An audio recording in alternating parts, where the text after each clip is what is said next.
We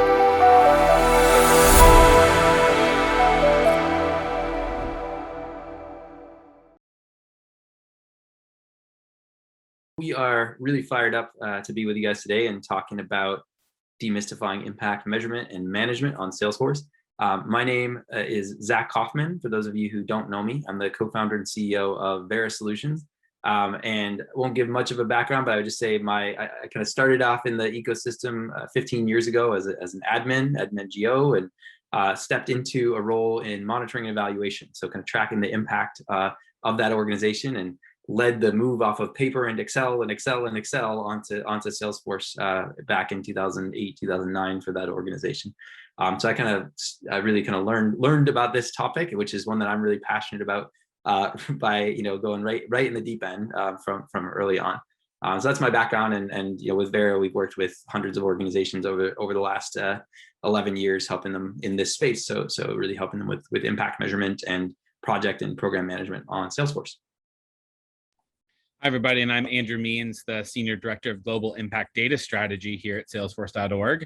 And I've spent my whole career working with nonprofits, helping them leverage data science and technology to drive their mission forward, to both improve the efficacy of their work. And so really excited to be here with you all today, talking about impact measurement and management on Salesforce. I joined Salesforce a couple of years ago to really kind of help us as an ecosystem really push this work forward. So very thankful for partners like Zach and Vera Solutions, and glad to be here with you all today.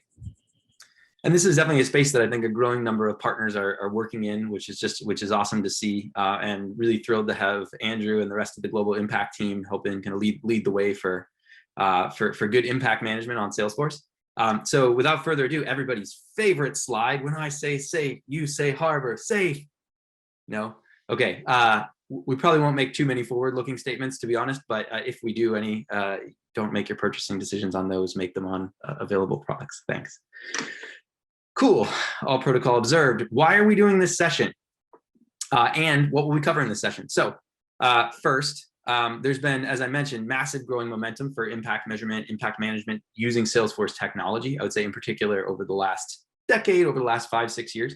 And we want everybody to be part of that and really help propel it forward in the years to come. Second is, I think there's really an opportunity for more partners to play in this space. When I got started in the ecosystem, Salesforce was really synonymous with Salesforce for nonprofits was synonymous with fundraising.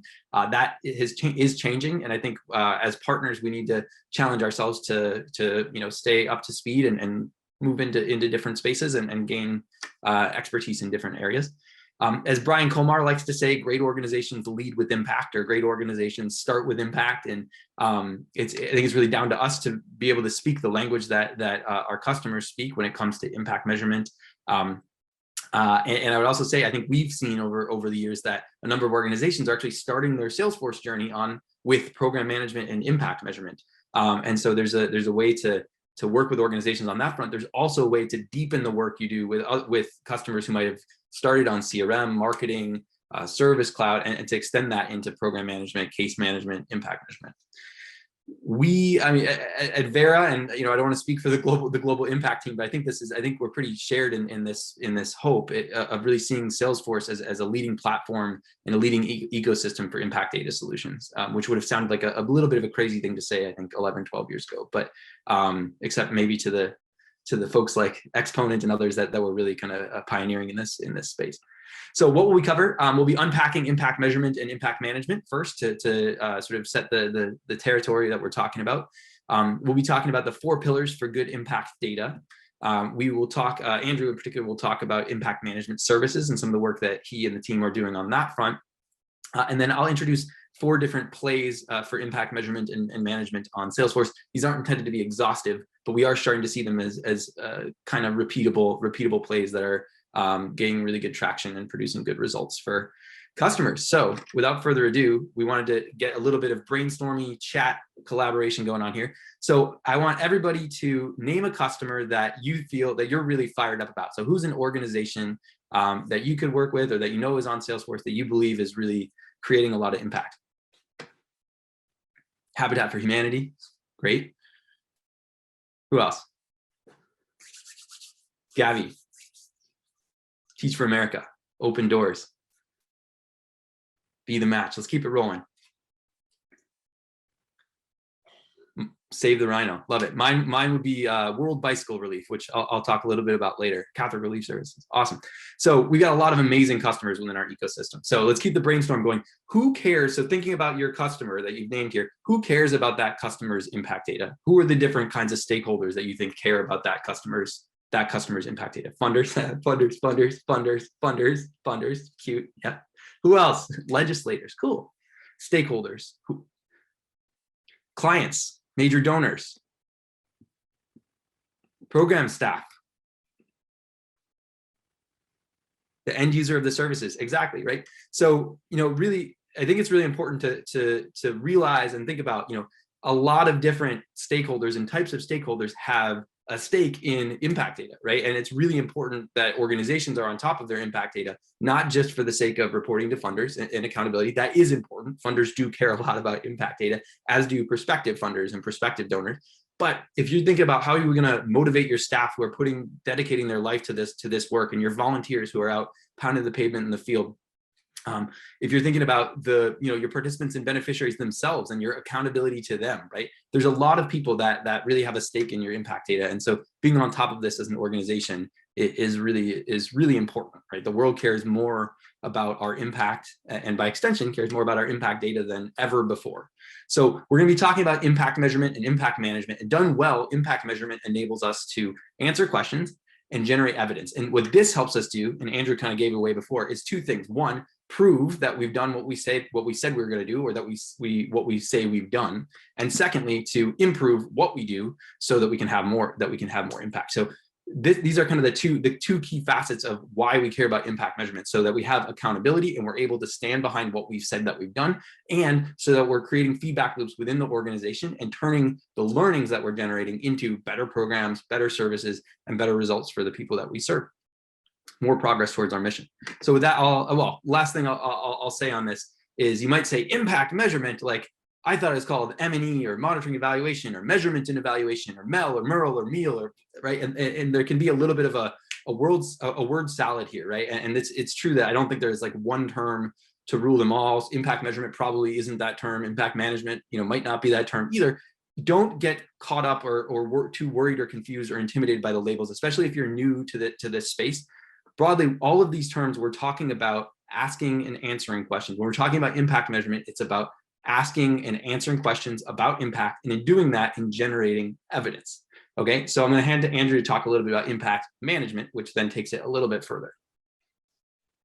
Thanks, Zach. Yeah, so I want to talk a little bit about why we at Salesforce.org and on the Global Impact Innovation and Engagement team are so excited about this kind of word of impact management, the phrase of impact management. And it really comes down to this idea of continuously improving our programs for greater impact, right? Like one of the things that I've experienced in the field in my time working with nonprofits all over the world is that far too often we have the experience of, using data as basically proof to our funders that we didn't go away and run away with their money and buy a boat or something, right? Like we're demonstrating that we're spending their money towards the things that we said that we're going to, and that improving the effectiveness of that kind of work, but not necessarily engaging in kind of a continuous improvement mindset and exercise, a continuous learning mindset to take that information and apply it back into our programs to make us more effective. So as we think about impact management, what we're really trying to think about is how can we actively manage our programs today to improve the impact that we'll have tomorrow by learning from what we did yesterday. Like I love what Zach was just saying, right? Like this whole kind of area is really just around asking and answering questions about our impact and generating evidence. And I also do just want to like double click on that idea of evidence. Because I think that's really important. Sometimes for many organizations, data can feel like this overwhelming thing that they don't quite know how to use. They didn't really like, math and statistics when they were in university. Like it's just not their thing to do. But when we start talking about evidence, I think it's a much more approachable way of talking about impact with our organizations. Like if you had to demonstrate the evidence or the impact of your programs, what's the evidence that you might turn to? And that might include stories, that might include data, might include all kinds of other things that we're going to talk about in just a few minutes. And the last thing I'll say about impact management is that we really see this not being like a technology first thing for many organizations. This is about practices and capabilities that organizations can build within themselves to help them get better at asking and answering questions about their impact. And that is going to obviously be undergirded sometimes by technology. And we certainly want, as Zach said, for the Salesforce ecosystem to be the best ecosystem to help organizations capture, manage, and improve their impact. But that it's beyond that. It's beyond that. And it's about these practices and capabilities. Love it. Cool. So impact management takes a little bit further. We're not just thinking about measuring impact. We're actually thinking about the practices, how we translate that into program improvement, and the capability we build around it. Love it. So let's triple click on, Andrew double clicked on evidence. Let's triple click on evidence. So what do we mean when we talk about evidence? So evidence is really findings or results that help us understand, explain an organization's impact. And hopefully this will be a useful framework to think about it. There's 4 areas of evidence that we should all be thinking about when we think about evidence.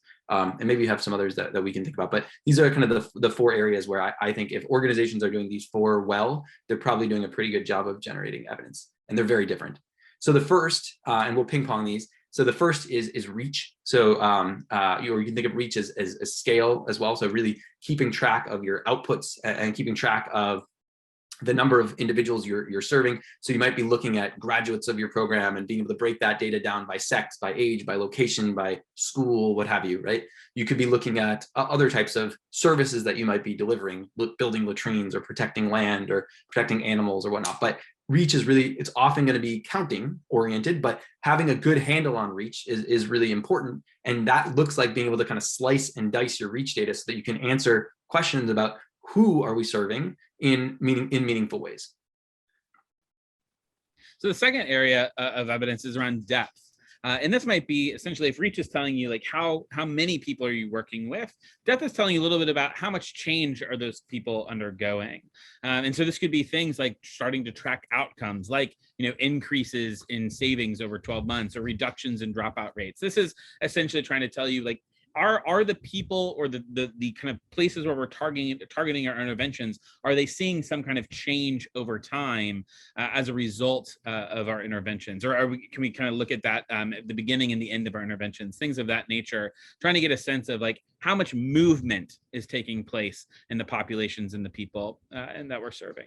And this is a hard one, right? It's one that I think a lot of organizations struggle a bit in getting a good handle and reliable depth data, but we'll talk a little bit more about that. The third area is feedback. And so this can come both from participants, it can come from staff, from volunteers. And this is, you might say, okay, is feedback really, really impact data? It is, right? Especially when we think about impact management, right? That continuous learning, continuous improvement, it is super important that we're getting feedback from the individuals that we're serving, from the individuals on the front line, and then channeling that into program improvement. So that might look like satisfaction surveys or feedback surveys. It might look like in-depth interviews or focus groups. In the research world, we sometimes think about, we think about this area as kind of like process evaluation. So more, rather than answering questions of how much, which we might be answering with reach and depth, here we're more tending to answer questions around how or why, like why were the results the way they were, or how did the program get implemented, and how did people experience the program? So feedback's another really important area of evidence. And the fourth area that we'll cover right now is stories. And I think these can often be an overlooked source of evidence as organizations start to think more and more about the importance of data and things like reach and depth and feedback information. But stories are still a critical piece of evidence when it comes to understanding and interpreting the impact that we're having. And I think when it comes to stories, we also need to ask ourselves, whose stories are we choosing to explore and tell, and making sure that we're, as we look at the reach, depth, and feedback information, that we're using that to help understand which stories seem to be most common through our programs, which stories do we seem to hear again and again and again. But these kind of case studies about specific clients are absolutely really valuable sources of evidence of the impact of your programs.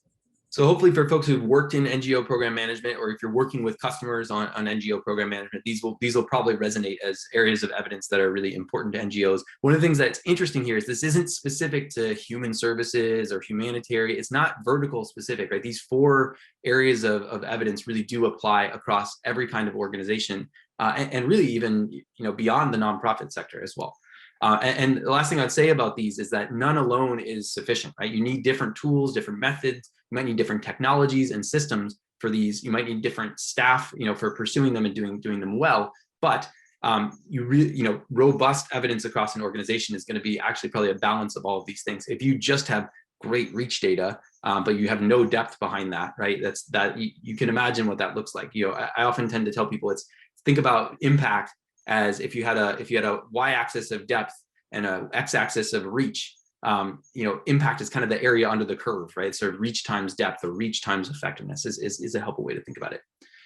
Reach, how many people, or what scale, depth, how much of a change have we made per individual on average?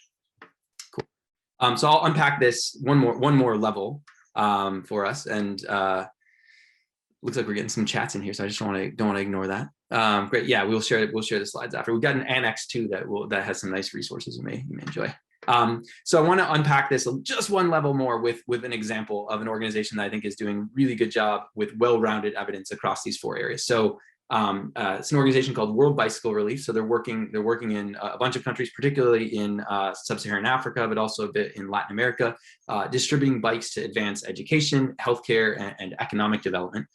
They've distributed over 560,000 bikes since they got started. And you can see all their reach data here. They put it up on their website. They put it in their impact reports. They show here's what we achieved in 2020, and are able to kind of break that down in terms of a variety of different ways. You can produce maps where we can see locations and the bicycles distributed,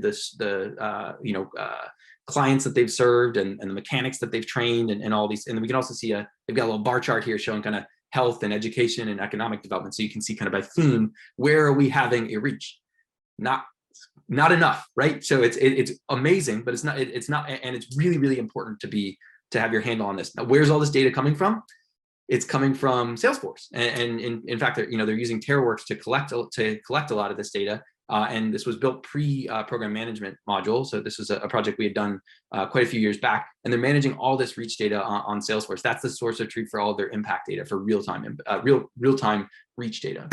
So the second bit that Andrew talked about was depth. How much of a change are we making per individual? So in 2019, they published the results of a randomized controlled trial that they ran with Innovations for Poverty Action, where they had 100 schools that they randomized to either get the bicycle intervention or not get it.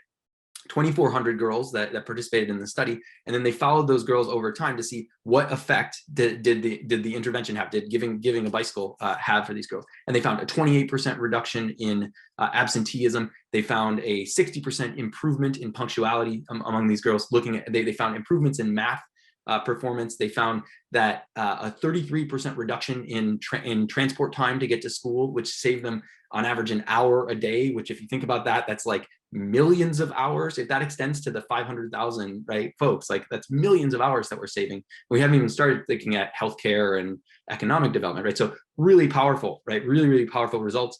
Randomized controlled trial, gold standard evaluation, not enough, right? It's not enough, right? So you did one evaluation in Zambia that showed fantastic results. That's going to be really attractive to funders that are interested in supporting your education. But what impact are you having in economic development? What impact are you having in other countries?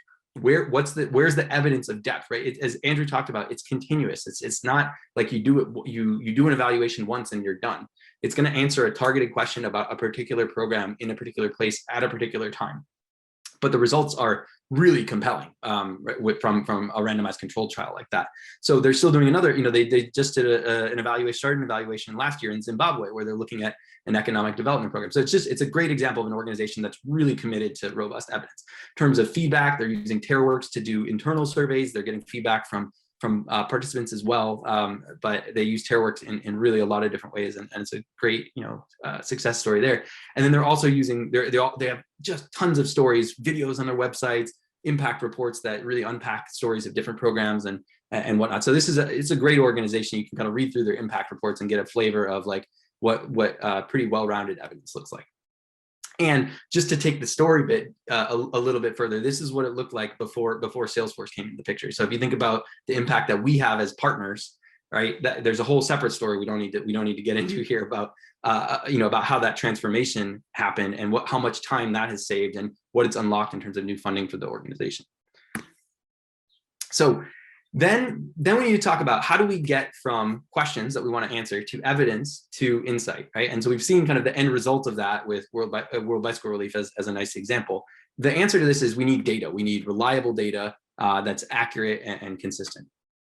And so how do we get there? So this is kind of monitoring and evaluation basics. You need a data cycle. So you need to plan what data you're going to collect. And we'll talk a little bit about what kind of goes into this strategy, thinking through the the logic model that you need to have and defining the indicators that you want to that you want to track. You need to collect and capture data on that. Could be on a mobile device with a mobile app like TerraWorks or Formula, or using a web form tool. It could be on paper. I mean, the data cycle applies irrespective of what tool or technology you're using, but you do need to collect and capture data on instruments that then align to the plan that you've got. You need to manage the data. So Salesforce can play a really valuable role on that. And this is, in fact, I would say the step in the cycle that I see a lot of organizations skipping or kind of shortcutting, not really investing in data management, but just collecting surveys and collecting more surveys and then going straight to the next step, which is analyzing with dashboards, Tableau, Tableau CRM, Power BI, whatever. And you can do that, right? But you need to have somebody in the middle who's manipulating the data and making sense of it so that you're able to answer the question. Then you can save a lot of time ultimately and build capability within the organization if you invest in a good data management system. And the last step, if we're trying to drive learning, is then ultimately using the insights that we gain from that analysis and then turning that back into reshaping the plan or strengthening the plan. So that's the data cycle. We'll probably refer to that again as we go through here. I don't want to spend too much time on this, but basically just to say what we've seen, there's kind of 4 levels to think about here, from funders to headquarters to national to grassroots level. And you might own, some organizations just work in one geography, so it's only the grassroots level that's relevant. In terms of the as-is tools and technologies, we tend to see, at the grassroots level, it's often paper and Excel. It might be mobile data collection tools like Kobo Toolbox or Point Mapper or ONA or whatnot. But oftentimes those are actually just kind of spreadsheets in disguise. So you're kind of just, you got a good data collection tool that's friendly. You can validate on the point of data collection, but then it goes up into the cloud and somebody still needs to download that to Excel, pivot it around and make some sense of it, or bring it into Power BI or Tableau or whatnot to do that. At the national level, we still see a lot of organizations are very document driven and seeking to become more data driven when it comes to not just impact measurement, but project management and program management. So when we think about, what could be or perhaps should be the technologies here, PMM makes a lot of sense at the grassroots level, right? PMM is amazing for tracking and case management, of course, for tracking, individual clients and the services being delivered to them, attendance, cohorts, that sort of stuff. You can use tools like TerraWorks. And again, I only have so much space on the screen. There's lots of different tools you can use here, but you're really trying to get to source of truth, transactional grassroots level data that's high quality and tells us either reach or depth or potentially feedback at that level as well. And then increasingly, we certainly see lots of organizations looking for solutions at the national and HQ level. And oftentimes this is not so much, we'll get into the plays a little bit, and this is important kind of pretext to the plays. It's not so much about tracking individuals and individual services. It's about indicators and targets and results and actually tracking the framework that we're going to be reporting against. And that's where tools like AMP Impact or Social Suite could be helpful. And other innovations in the nonprofit cloud can come into play and help there. And then at the funder level, outbound funds, Salesforce grant management, AMP Impact can also play a role in impact measurement, impact reporting at that level, especially when combined with Experience Cloud, though you can also do it with Form Assembly, Form Titan, that kind of stuff. So we'll talk a little bit more about tools, but this hopefully is a helpful framework for thinking through how impact data needs to flow. A big NGO is going to have many funders and they need really good data across the board. And it's not tenable to have 60 different data collection tools and 60 different, no data system that brings it all together at the national or HQ level.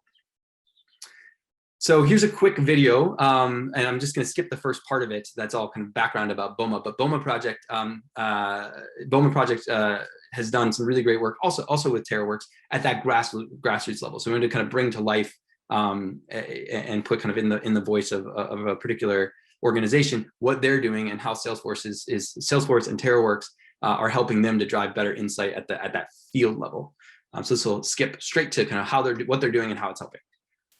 Performance Insights allows us to monitor every step of the program, from targeting to business group formation to monitoring of business groups and savings groups. Anytime a participant or business group or savings group falls off track, an alert is sent to a field officer who follows up immediately. This ensures that all of our participants, business groups, and savings groups are meeting program targets. Before we are using paper to collect data, and sometimes some forms get lost. Sometimes we don't get vehicles to transport these forms to our offices, and it's also taking long for us to give feedback to our mentors. But now that we're using the technology and mentors are using tablets, we are able to give feedback to our mentors immediately. The tablet's easy to use and it has made my work better. And it has helped us to keep good records. Masiko Kenya is working in partnership with the BOMA project to pilot their poverty graduation model amongst the most vulnerable women and girls in northern Kenya. Salesforce, and in particular the Performance Insights tool, are being used as the main M&D platform for this pilot project, and this is helping us to learn and improve the project implementation process. Performance Insights is going to help us scale our program so that we can reach our goal of impacting 1 million women and children by 2021.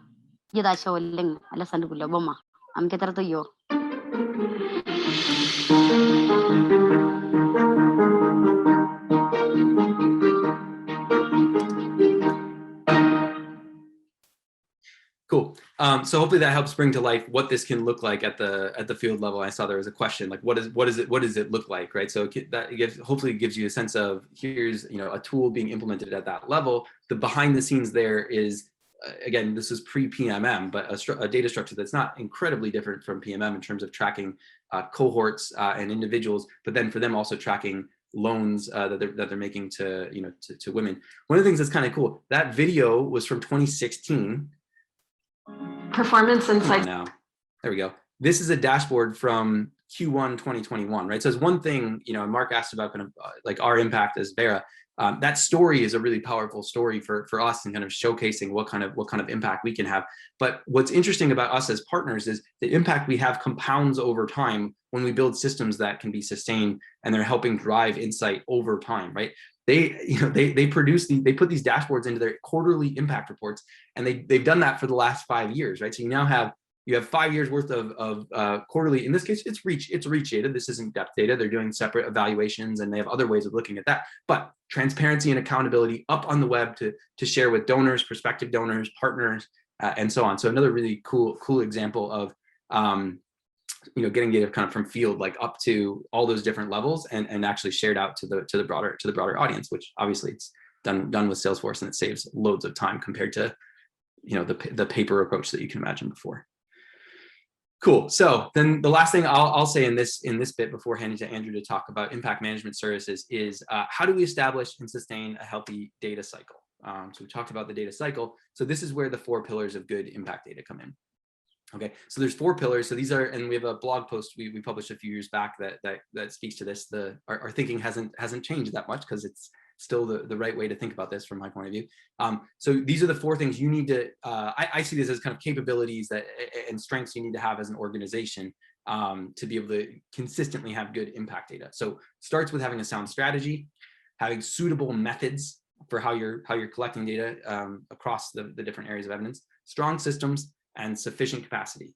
Okay, so I'll unpack each of these briefly. So a sound strategy starts with a coherent logic model. Logic model, if you're not familiar with that, maps out how we get from the inputs that we need to the activities that we're going to run to the outputs that are going to be the immediate results of those activities, the outcomes that are what we're actually moving the needle on, and then the impacts or bigger goals that we're working towards, perhaps at a national level or a regional level or a sector-wide impact or goal.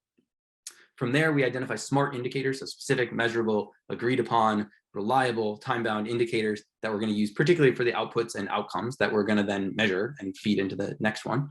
And then we need sensible plans for data collection, for data management, and for data analysis. Yes, you need to plan how you're going to analyze the data before you've gone out and collected data, because that's how how some of the elements of the design that needs to be involved in the methods and the data collection itself. And so here's kind of a template that clients could use from our side. Andrew, I know, has a bunch of different templates he can share and that they're using with impact management services, but it's answering basic questions for each indicator. What's being collected? How's it being collected? Where are we getting it from? When is it being collected? What's the frequency? Who's collecting it? And how will data be analyzed? Impact measurement, I think it can seem like a big intimidating thing that you need to have like a master's degree in this.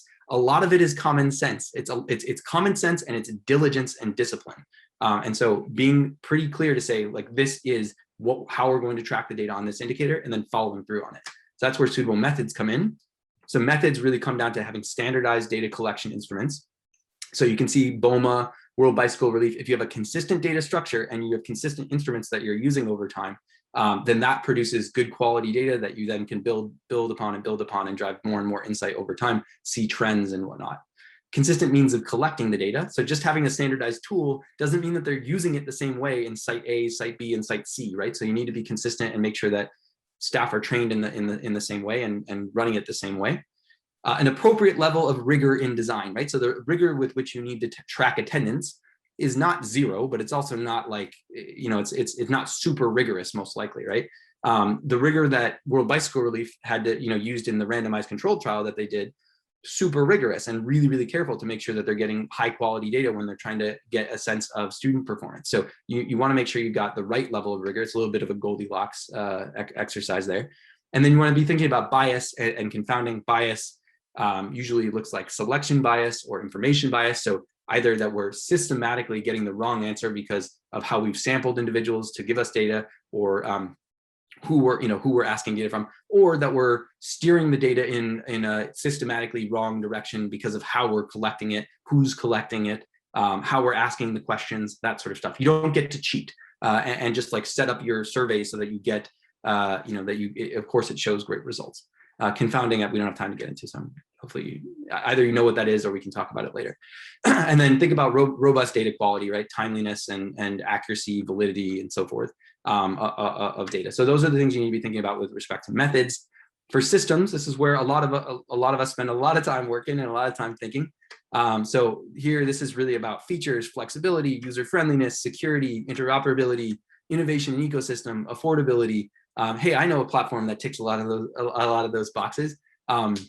It's not just the platform, it's actually the solution, right? So you really want to think about, if what we need is offline mobile data collection, we're going to need a tool for that. We could build a custom mobile app to do it, or we could look to the existing tools on the market to help facilitate that. And if we're just optimizing for, hey, I need this survey up and running next week, the answer might be a little bit different than if we're optimizing for, I want BOMA project, I want one robust system that we're going to use for the next 10 years. That's our source of truth for impact data. There's a good blog on the Vera website on criteria to evaluate when choosing a technology that you might want to check out. And then the last bit is around capacity, right? So it's not enough to have all of those. You also need to think about your skills, and Andrew touched on capabilities, right? So you really want to be thinking about capable person hours at every part of the data cycle, right? So you need the skills for data collection, for management, for analysis, for planning. They're different skills. And you also need the time for all of those things too, right? So if people are just doing this as a side, kind of this gets layered on top of someone else's job, chances are you're not going to get good quality data out of that. So it really does require ongoing investment, ongoing training, and whatnot. And the more capacity that you build, the more rigorous evidence you'll be able to generate. And likewise, the more rigorous evidence you want to generate, the more capacity you're going to need within the organization. So those are the 4 pillars: strategy, methods, systems, capacity. We found this to be a really helpful framework for organizations that are maybe just getting started and thinking about monitoring and evaluation, thinking about the kind of investment, and where also kind of a self-assessment. Where are you already doing really well versus where do we need to spend some time really thinking about strengthening the organization, which is a good segue to Andrew to talk about impact management services. Absolutely. The stuff that Zach was just talking about is it's critical for us to be able to help our customers be able to gain these capabilities, develop this infrastructure in a way that really is aligned to their programs and to the implementations that they're engaged in. And so this is why we started Impact Management Services. We've been piloting this over the last year and a half or so. It's actually been great. I've been able to work with a number of partners, have both helped speak into the design of this kind of work, our theory behind it, as well as getting to work with partners. If you as a partner are interested in engaging and more on the impact management side with your customers, we're available. I'm available and my team's available to help support you in doing that. And the way that we think about this is really trying to bring 4 things to our customers through what we're calling impact management services. The first is simply a consultation where we align around language. We present a lot of the same exact kind of concepts that Zach and I have been talking about here, really trying to create some shared understanding between program staff, M&E staff, and technology staff around what impact management is and what it could look like in their organization. We're also working on a maturity assessment that's going to be coming later this year so that organizations can do a better job of understanding at both the program and the organization level, where are they on their impact management journey? Because we do recognize that this is a journey that organizations are on. Just like Zach was talking about with the BOMA project, right? You make investments upstream in like better data collection and better, strategies and tools. You're going to have opportunities downstream to do reporting, analysis that wasn't possible otherwise. So there's absolutely a journey that organizations are on. And so working on a maturity assessment to help them understand where on that journey they are and where they might want to go. The thing that we've invested the most in, though, over the last year is our strategic evidence planning, which goes to a lot of what Zach has been sharing already today, which is around how can we help organizations create a plan, a strategy to understand, what it is that they need to be collecting, why are they collecting this information, how is it being used to help them both prove and improve the impact that their organization's having, and then what's the technology infrastructure that's undergirding that. And then again, later this year, we're actually starting to work on these this quarter. We have these impact solution recipes. And these are essentially plays, things like that are made to help organizations understand not just what technology is needed to do something like pre and post testing or beneficiary feedback, but what are the human capabilities and the processes that they might need to invest in and engage in to make that successful. Because again, like as Zach was just sharing, right, this isn't just about like the technology. You need the capabilities, you need the people, time, and resources to be able to make this stuff work. So the solution recipes are going to be outlining that. But I want to dive in a little bit deeper into our strategic evidence planning. And there's really kind of 4 things that we build strategic evidence planning around. First is the theory of change. Just like Zach was talking about, it's an understanding of basically what are we doing, why are we doing, and what do we hope the result of us doing that will be, right? And so we just work with organizations. Many already have theories of change that they've developed and invested in, and we help them refine those as necessary or adopt them as necessary. The second thing that we look at is a learning agenda. And actually in the work that I've been doing with some customers, this has been some of the most transformative work, which is just to take some time and some space at the outset of a program and say, what do we hope to learn? What are the questions that we want to ask about our impacts? Because again, for many organizations, they've approached this conversation primarily from a reporting mindset, which is saying my donors are requiring me to share this information with them. And so I got to collect it to just tell them the information, the answer to their questions. But they don't stop and necessarily think about what are the questions that we as an organization want to have to help us improve the impact that we're having. So the learning agenda helps us do that. That leads into a data collection plan, which exactly as Zach was showing is like, what are you collecting from whom, when, all of those kinds of questions to make sure that you have the data that you need to report to your funders, to answer your learning agenda questions, and to effectively manage your program. And then the fourth piece of this is a technology plan, which is essentially saying, what might be the infrastructure that you as an organization might want to use to capture, analyze, store, report this kind of information? And so through the strategic evidence planning process, we work with organizations to kind of create these four assets and 4 deliverables. Again, we do this in partnership with partners. So if you have customers that you're interested in bringing this to, we're happy. We have templates for all of these. We have resources for all of these. We can work with you even on delivering this content to some of your customers. Over the next couple quarters, we're going to be launching to do some cohort learning programs with groups of like customers. So taking customers from a particular domain area and taking them as a group, as a cohort through the strategic evidence planning process. And I'd love to engage with partners and bring them into that process as resources to those customers. We're also have all of this content available on Trailhead. So through the impact management trail, you're able to customers can kind of like walk through this stuff themselves. And so our goal is really to make this kind of impact management work as accessible as possible to all of our customers. And so, yeah, feel free. I'd love to continue partnering with you all on bringing this to as many of our customers as possible, because I think it's this kind of both the technology and the kind of upstream strategic work is going to be necessary to make us the kind of go-to ecosystem for impact measurement and management. You're still muted. Indeed, I am. Sorry, I think another key thing that enables us to achieve that is having really compelling stories and evidence of organizations using Salesforce to drive evidence. So this is another short video from Catholic Relief Services on how they're using Salesforce and AMP Impact at the indicator and target result level, which is a good segue then into the different plays that we're gonna talk about just after this, and then we'll have time for Q&A. So fire up your questions as we go here.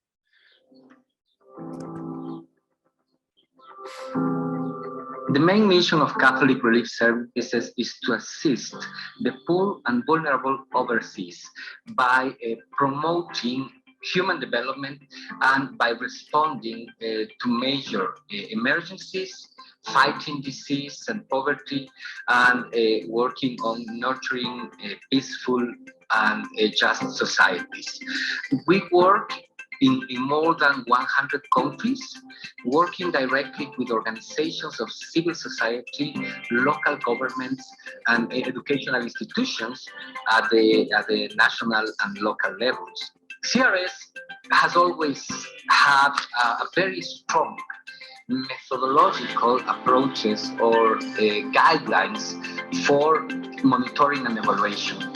However, even when we have very strong systems, procedures, methodologies, we needed to have a way to put all this information that we collect at the field level, especially at the impact and outcome level, together in order for us to be able to see in a global way how our actions are contributing to the mission of the organization, but also to higher global objectives like the Sustainable Development Goals. AMP Impact has enabled for the country programs to start reporting on certain standardized indicators that will help us to observe how our work is moving towards to achieve these specific outcomes that we are looking in the different sectors that we are working in the agency. Every day, our country programs, our projects, our partner organizations are collecting information, are collecting data. And collecting this data is a resource. And it's a resource that has a cost. Because going to the field, interviewing people, it has some resources involved in that. Having this information stored into a computer, stored in somebody's country program, is like having a car in a parking lot. It's a resource that we are not using it. AMP Impact has provided us with the platform, with the technology, with the tool, where the country programs are able to enter data, and also will be able to observe what are the results that they have been achieving at the local, regional, and global level. Bringing these marvelous resources that we have in the field in order to enable us learning, analysis, and see how are we moving towards to this higher objective that the agency is working for.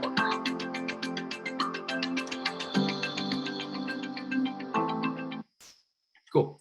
So slightly different example than BOMA and World Bicycle Relief, but I think equally powerful for an organization that's working across 100 countries and managing all that impact data from all the different languages, tools, and so forth to get that into a central source of truth. Super important, super powerful. I don't know why it does that. So let's talk about the 4 plays, and then we'll wrap and have time for Q&A. So these are 4 plays on Salesforce for impact measurement and impact management that we've seen have really good traction and can produce just great results for organizations. There's also, if you're not running these plays as an SI, there really is opportunity here, to to add some value and work with the technology, both that Salesforce.org is offering within Nonprofit Cloud and the ISV ecosystem is putting out there. So the first is tracking individuals, service delivery, cohorts, surveys, some mix of that, right? So it's, if you remember the chart before, this is that grassroots level, that service delivery data at the grassroots level, right? So the impact data we might be getting here could be attendance, intakes, it could be case management data where we're tracking the change of some individual over time. We might have survey or questionnaire data where we're doing some sort of pre-post or baseline and follow-up or following people, a cohort over time. So there's lots of great examples, particularly in human services. There's just, over the years, there's loads and loads of examples of this in the ecosystem.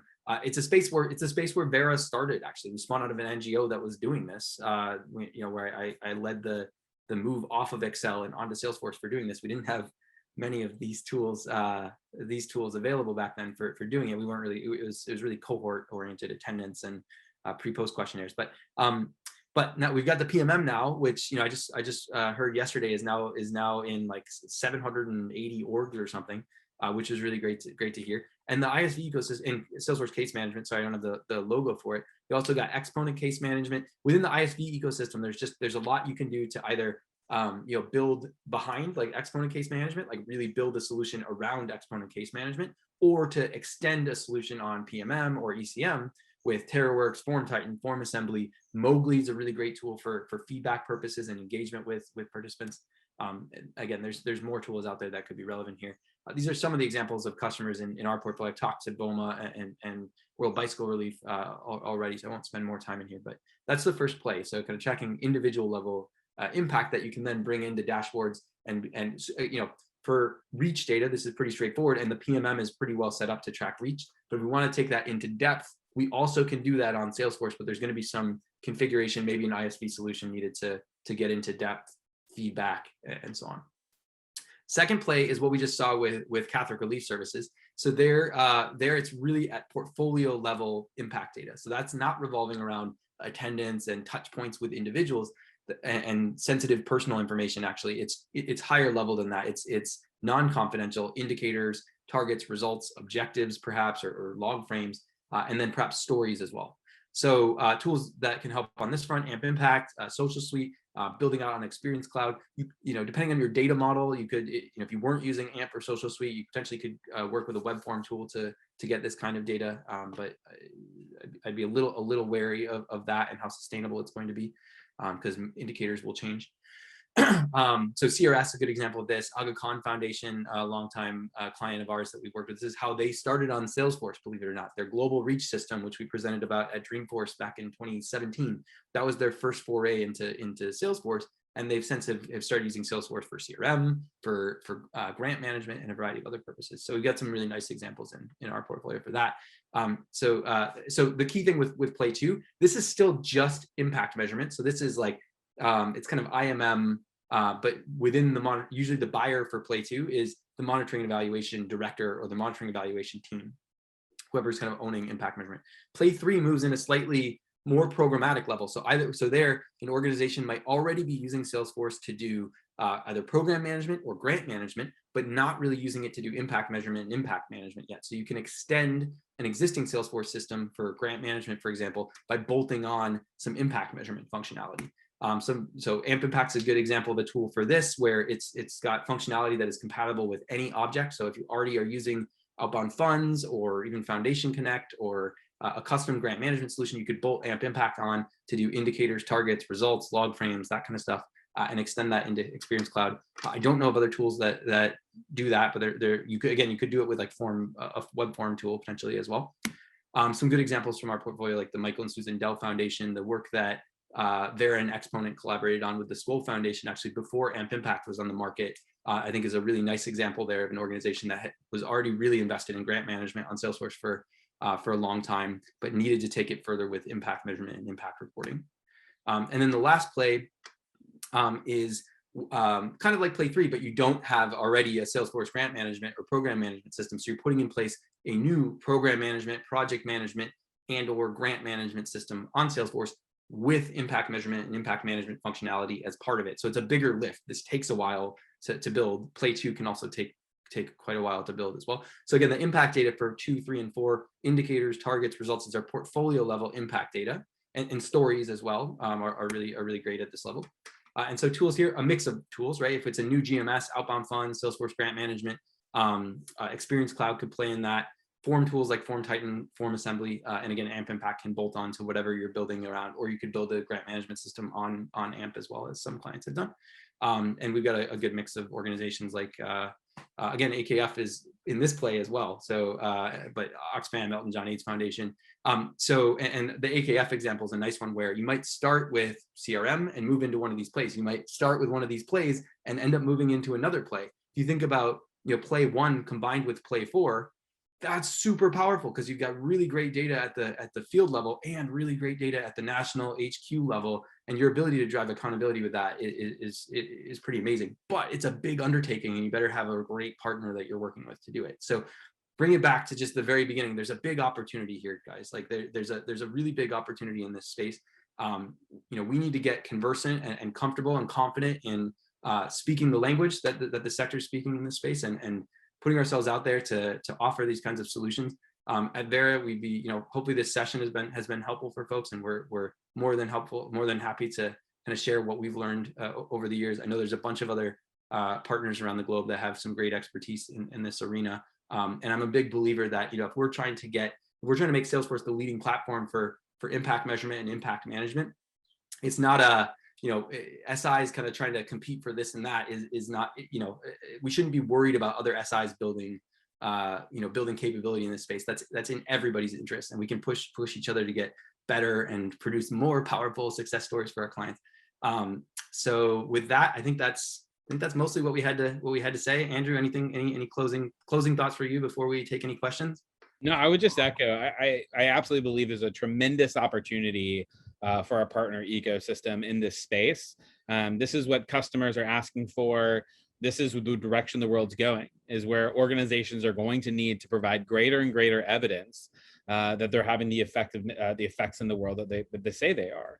And this is a tremendous opportunity for us as an ecosystem to really say we can help organizations do this better than just about anywhere else. And so, yeah, super excited for everyone who joined today, and very excited to see this kind of work grow across our ecosystem.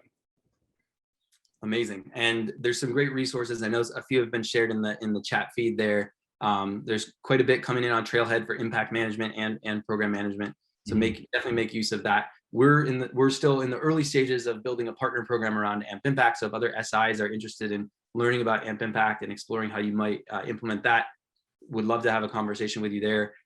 G Company was one of the Vault and the team at G Company, one of the first ones to raise their hands last year and dig in with us, which has been amazing.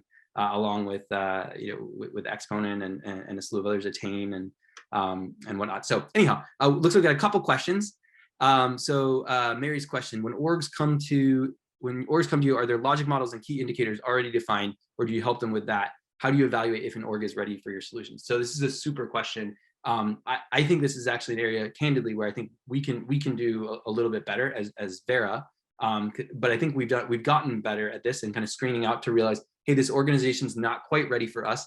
We have a few monitoring and evaluation strategy consultants that we've partnered with over the years, where we can kind of feed clients to them, who then can come out of that and they've got well-defined indicators, a good theory of change, logic model, data collection plan, all that's good to go. And then they're needing kind of the technology solution where we can plug in. However, this is an area where we're thinking about, and I think other partners may be thinking about, if we can add that competency to provide this sort of consulting within ourselves and not have to give them to another vendor and another partner. I think there's a nice value proposition associated with that, something we're thinking about. And I think Andrew hopefully can give us some great help in enabling that, not just Vera, but but other partners on the ecosystem. Yeah, I would say that's very much what we're trying to do with impact management services, is provide some of that upstream advisory services, so that our implementations and the technology strategy is really grounded in those indicators and things of that nature. And so when we work with customers, some come with very well-defined theories of change, a pretty decent understanding of what they're wanting to collect, and we just kind of help them walk through some of the steps and flesh out that strategy a little bit more. But some definitely come with a limited understanding of those, they're looking for help getting their indicators and things aligned. One of the things I'm hopeful for as we develop this competency across our ecosystem and work with more and more customers on these kinds of efforts is that we can start to do a better job of helping customers say, other organizations like you collect data like this, and start to highlight and identify not just data model standards, but really metric level standards, saying here's what other organizations are collecting, here's how they're collecting it, and so we can drive greater interoperability even between organizations, not just within them. And so that's like further down the road. But yeah, my hope is certainly that we can do a better job of out of the box suggesting things to customers that make sense for them. And Andrew, it looks like we have kind of 2 follow-up questions on IMS. So Robin asked, how do we participate? And Peter asked if impact management services are fee-based or donated. Great. So how do you participate?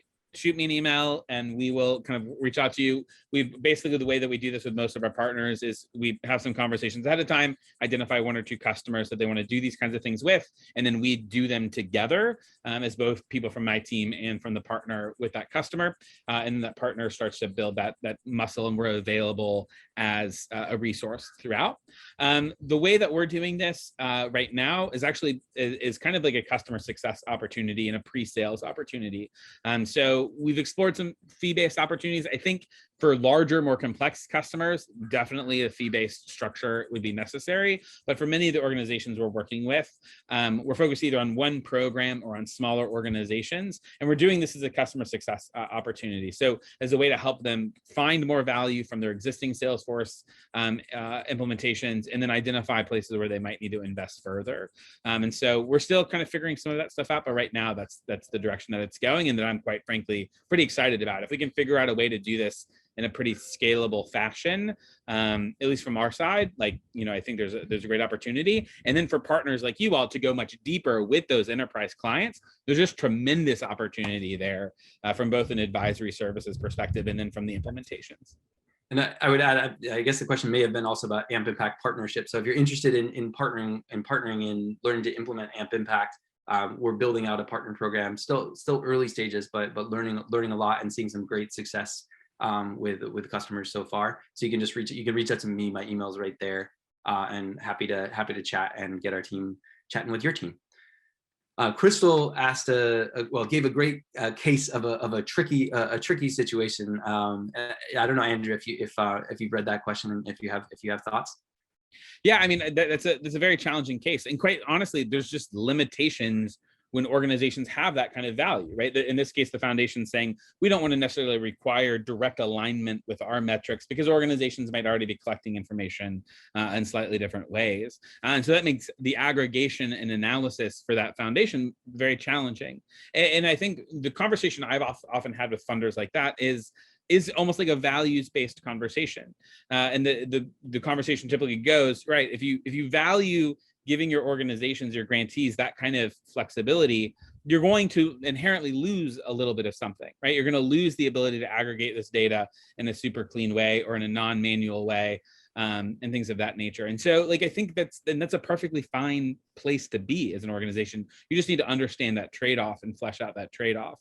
Because there are inherently trade-offs when you're making those kinds of decisions.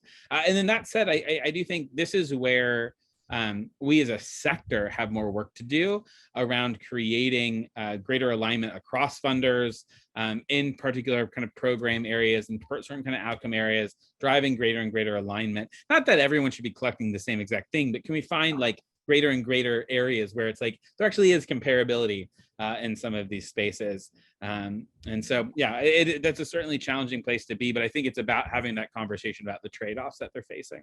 One future-looking statement I would make, safe harbor, we are thinking quite a bit about data publishing from AMP Impact. We've done that to the International Aid Transparency Initiative, bring that functionality into AMP Impact. We're also thinking a little bit about how you can publish from AMP Impact to AMP Impact. So if you have a funder using AMP Impact and an implementer using AMP Impact, the implementer can aggregate data from the PMM or ECM or TerraWorks or what have you into AMP Impact indicators. It would be amazingly powerful if they could publish that data from one system to another system. So that's something that we're exploring on our side. No commitment on timeline there, but it's definitely something we're passionate about and thinking about a lot. I should also add, we're building in this next release, we have an impact stories functionality coming into AMP Impact, a new feature. So hopefully helping fill that fourth area of evidence where AMP, I think, to date has been more in the reach and depth arena and providing more value there. Awesome. Awesome. I think we are just about at time. So unless there's any hot questions that haven't been answered, you guys know how to follow up with us, and we would love to hear from you. Great. Thanks so much, everyone. Really appreciate it. Thank you again, Zach and Andrew.